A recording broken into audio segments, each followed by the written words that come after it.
So I have a question for you today. Can you trust your trust? I have some quick gut check ways for you to make sure that you think that your trust should work for you. So check number one, look how long your trust is. So for example, is your document a paragraph long? Is it 2 pages? Is it 10 or 12 pages? We've seen lots of trusts that don't have many pages to it. And the problem with that is a trust is like a book of answers. And if we have a document that doesn't answer a question that we have about how to administer something within the trust, the only person that can help answer that question for us is a judge, which means now we're in court and we're spending a lot of money going through the court process.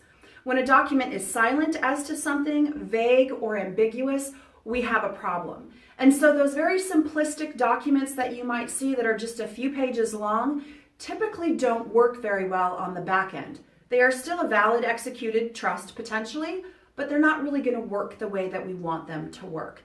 So just pull out your trust and just take a quick look and see how many pages is it. For example, a trust that we prepare here at Cholewka Law for a couple are about 90 to 100 pages long. And for an individual, probably about 70 to 80 pages long.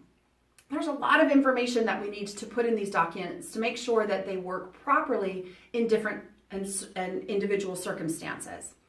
Another thing to look at is how old is your document? So for example, here in Arizona, January 1st of 2009, we completely updated our trust code.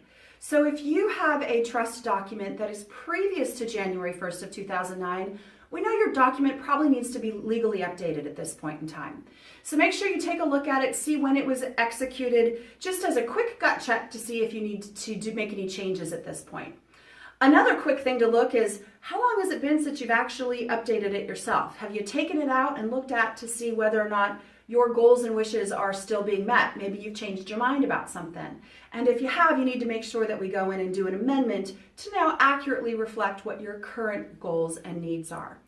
Another thing to do, if you have moved from another state, you may also want to make sure that you are checking. Hope this information was helpful for you, and have a great day.